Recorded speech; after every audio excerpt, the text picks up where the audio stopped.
What is the State of Israel's plan for the Palestinian people? How does it see them? Here is Israel's former Minister of the Interior, Ayelet Shaked, in a new interview. There is a consensus in Israel that the war has to continue. You just said that. I've seen that in all the polling I've seen. There's a question of what comes after. People say Hamas must be destroyed. Yes, right? It must. But then what? There's some who said maybe the Palestinian Authority can be the governing entity. No, they can't. Okay, so I know that you repost. They can't because they're educated for hate. You know, but they're not. While but they are educated, Hamas, right? they are not Hamas, but they are educated for hate. But then who? And they are paid for slay, so they can't. Who? Okay, so what we want to do first is to eliminate Hamas, and then to have a buffer zone. Okay. You know, in order to keep our villages safe, and then there should be like maybe international allies from, you know, countries like Egypt, like the UAE, that will come and manage their lives there for a few years. We need to do, you know, denazification in order to... What does that mean? Denazification? Yeah, denazification, yeah. Because right now, their children from the age, since they're born, from the age of 2 or 3, we saw it in the kindergartens, we saw it in their school. They are being educated to slaughtered Jews. Okay. This is how they are being educated. Note the absence of much distinction between Hamas and everyone in Gaza. Even the children are Nazis. How does that rhetoric filter into Israeli society? Well, here are Israeli children singing about Gaza.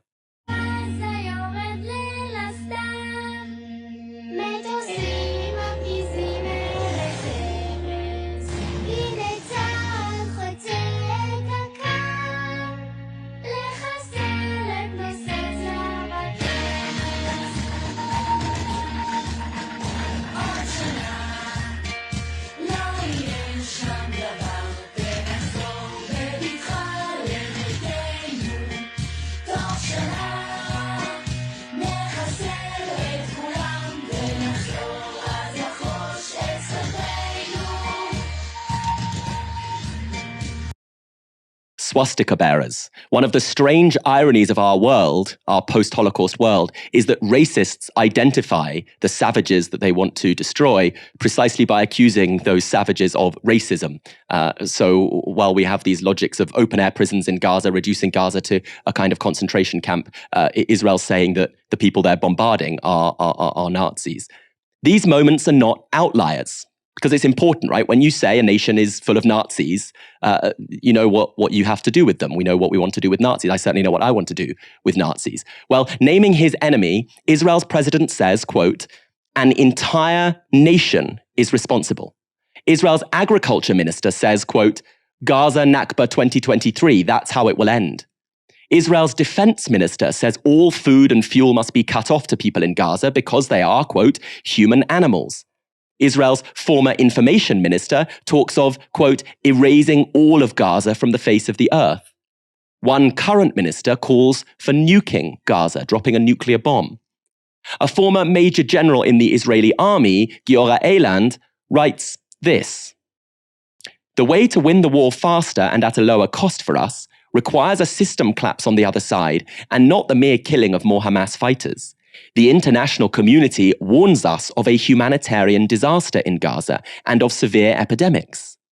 We must not shy away from this, as difficult as that may be.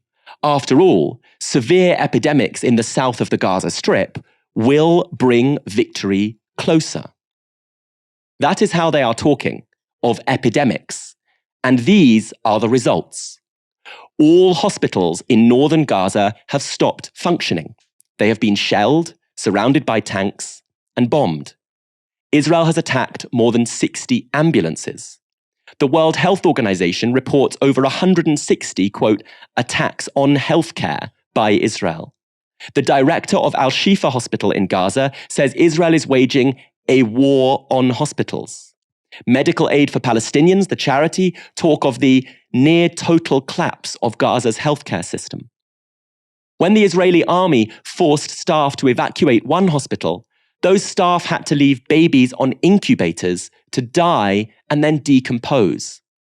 Meanwhile, as Moin Rabbani has pointed out, Israel has killed more UN workers than Hamas commanders. It's almost as if it isn't just about Hamas. A week after the October 7th attacks, a leaked Israeli intelligence report said this. Expel all Palestinians from Gaza, leaked Israeli report says, in new bid to ethnically cleanse the enclave. That's reporting from the New Arab. Bezalel Smotrich is Israel's finance minister with special responsibility for governing Palestinians in the West Bank who cannot vote for him. In 2017, Smotrich called for this: a victory founded on the understanding that there is no room in the land of Israel for two conflicting national movements. There is room only for one expression of self-determination west of the Jordan River, that of the Jewish nation.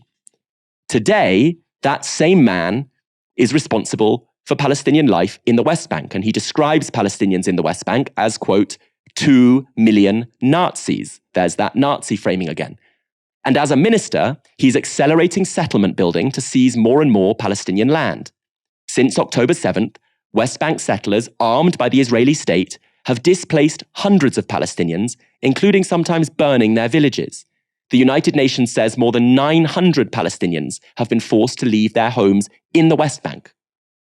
The world-leading Israeli Holocaust historian Omer Bartov issued this warning about Palestine. We know from history that it is crucial to warn of the potential for genocide before it occurs, rather than belatedly condemn it after it has taken place. I think we still have time. Some outsiders still think that Israel just wants to destroy a guerrilla movement, Hamas. But here's Israel's bind. By assassination and co-optation, they tried to destroy Fatah, and Hamas emerged. If they obliterate Hamas, something else will take its place. People who are dispossessed and penned into open-air prisons will not surrender in silence. And so the colonizer must destroy not just a political movement. Their enemy is not really communism or Arab nationalism, as they said in the past, or Islamism, as they say now. They must destroy the Palestinian people. They must destroy them not just in Gaza, but everywhere, to coin a phrase, from the river to the sea. Ultimately, every single settler colonial project says to the natives, leave or die. Moya, is this a war between two equal sides or a colonial project that must be defeated? I think any regular viewer of Novara media will know the answer to that. So I want to just focus a little bit on this label that we're increasingly seeing applied to the Palestinians, that of the fact that they're Nazis. This idea, first it was IS, and now it's the Nazis. Recently, we've seen this frequent invocation by Israeli officials. And there's several aspects here to unpack.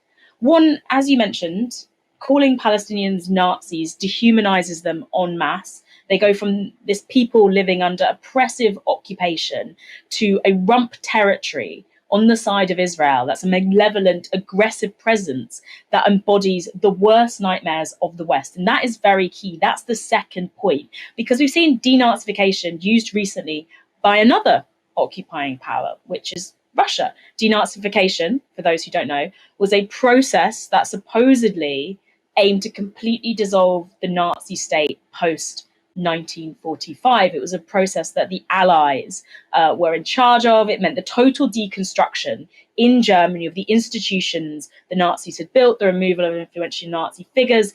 And, you know, you can talk about how well the Allies actually did that, given that many Nazis were then employed by the CIA. And the small fry might have been prosecuted by the state, but the big Nazi fry certainly were not.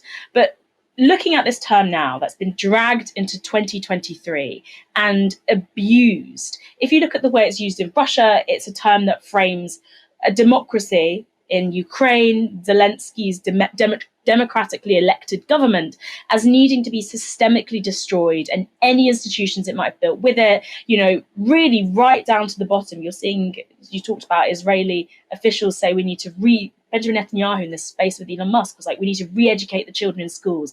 We need to, from the ground up, really just raise everything, level the country and its structures, all its thinking, all its people, and start again. You're seeing that application, the same one that Russia's using by Israel, framing all these Palestinians and their political, social structures as Nazi, as a powerful indictment to level them. And I think it's also important to examine this massive, justifiable spectre that Nazis, a very specific political ideology from, Germany, have in the West. And Putin, when he invokes denazification as a piece of performative rhetoric, it's to justify that Ukrainian invasion to his own population, because Nazism in Russia is framed as this horrible Western export from Germany that's creeping towards them, that killed so many Ukrainian Jews. It's on the borders. We have to get rid of it. That's what Putin is using denazification as.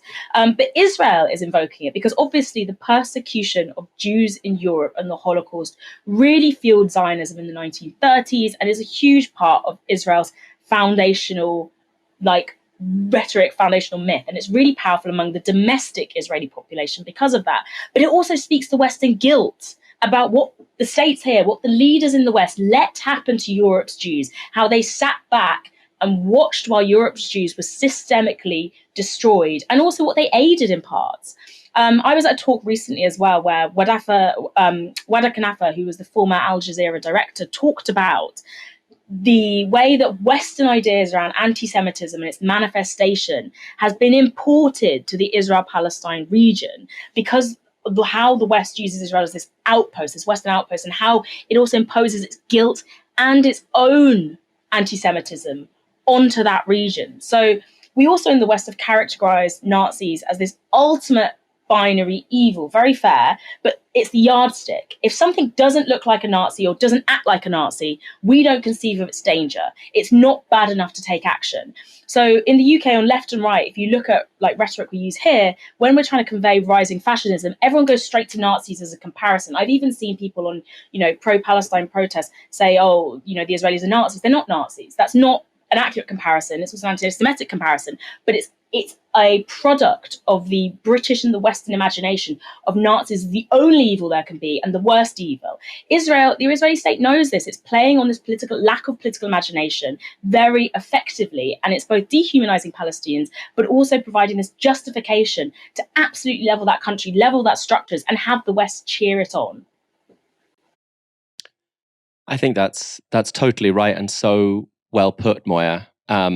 It is this act of constant colonial projection where we are only allowed to talk about Palestine through the view of the colonizer and not the colonized. So Palestinians have to learn histories of European anti-Semitism, for which they're not responsible, in order to talk about their own country. And we talk about it constantly through this language of Nazis. And as you say, it's a dehumanizing language that then scarily functions to legitimate violence against Palestinians.